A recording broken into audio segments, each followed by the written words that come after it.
Welcome back to Driveway. This is another episode of the Daily Driver series where we talk about different things that you might need to know in and around shops, out in the driveway, fixing stuff, but just on the small, low-key information type of stuff. But today we're going to cover garage safety and where we all tend to lose sight of what we're doing. So, stick around.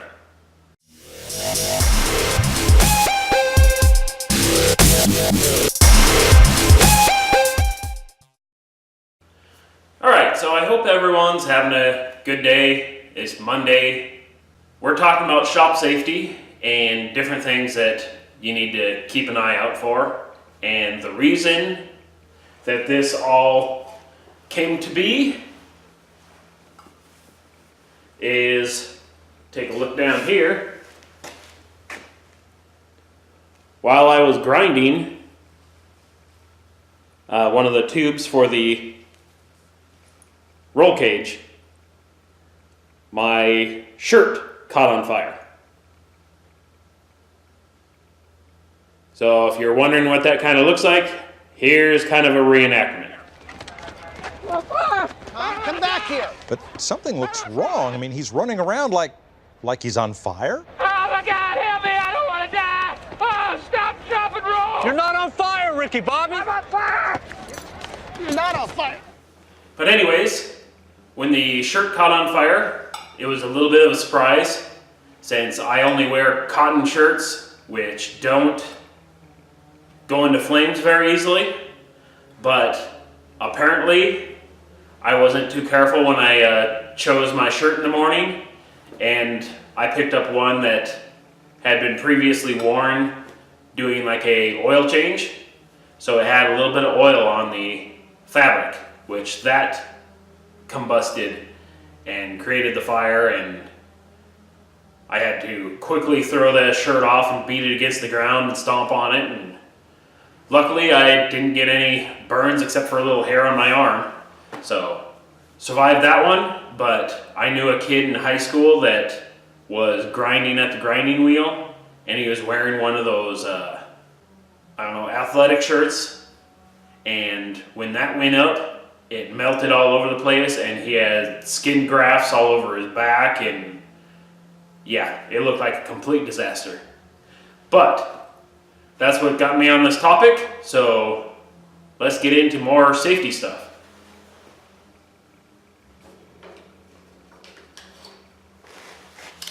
So one of the big things that I'm really careful on around here is making sure I have safety glasses.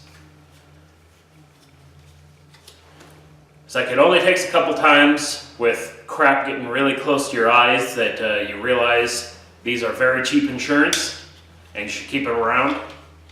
I've luckily been able to stay away from a lot of that stuff with my stupidity still, but I kind of have these droopy eyelids, which kind of help, but upgrading to some actual glasses, definitely the way to go.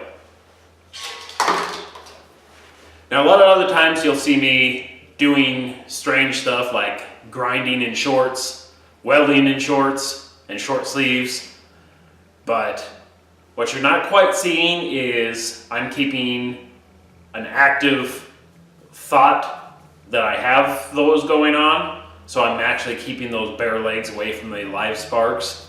And in certain cases when I don't, these fire sleeves, they're basically welding sleeves that have a fire retardant soaked into them. They're made to put your sleeves into and get welding away. These also work in a pinch on your legs, and if for some dumb reason you're welding in flip-flops, they're good to drape over your foot to avoid incinerating your feet.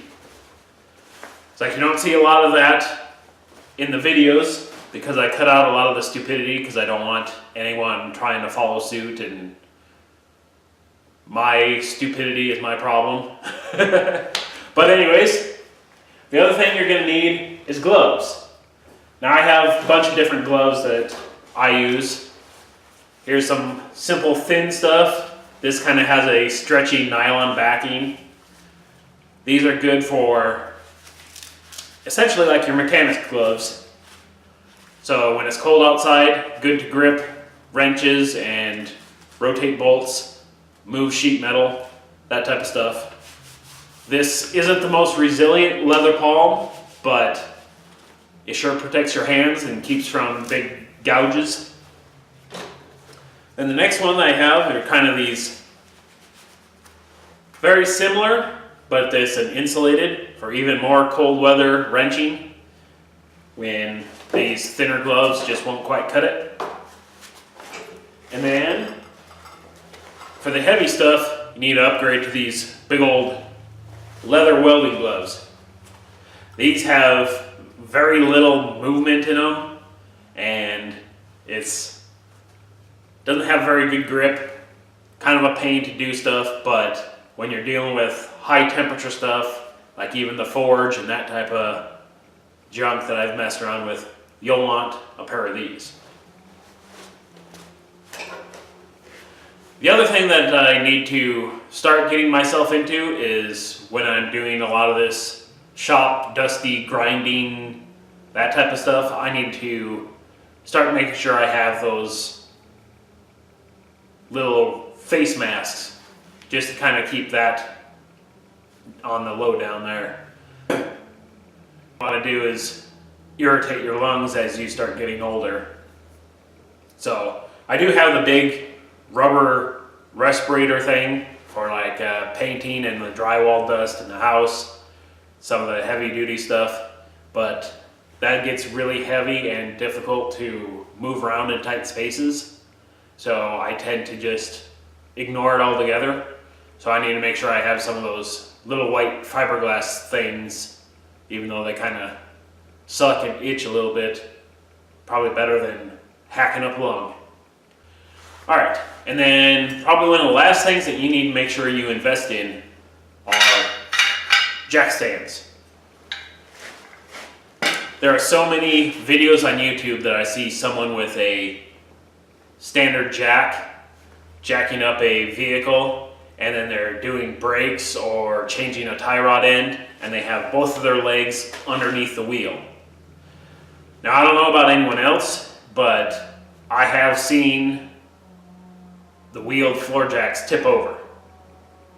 Now it's not necessarily the easiest thing to do in a shop setting because you have that flat, even floor that resists the twisting. But if somebody comes by and bumps into the car and shifts it, or you jacked up a little bit past the point that you need to, you could actually shift and the whole thing will tip over. In the driveway, it's even more difficult because you have soft ground and the whole thing can just start slowly sinking over time. This actually happened with the Tiburon on the most recent engine swap. It's like I had it jacked up pretty high to get the engine and the cradle all out underneath the front, and then I went in to take a break, came back out, and the whole thing was kind of shifted over and kind of came down. Luckily it didn't damage anything, but if your feet were under that, yeah, that's no bueno. Especially when you're dealing with like rusted brakes, like a drum setting, and you're in there beating up with a hammer. You're not quite noticing how the whole vehicle's shifting, so you could have a disaster real quick.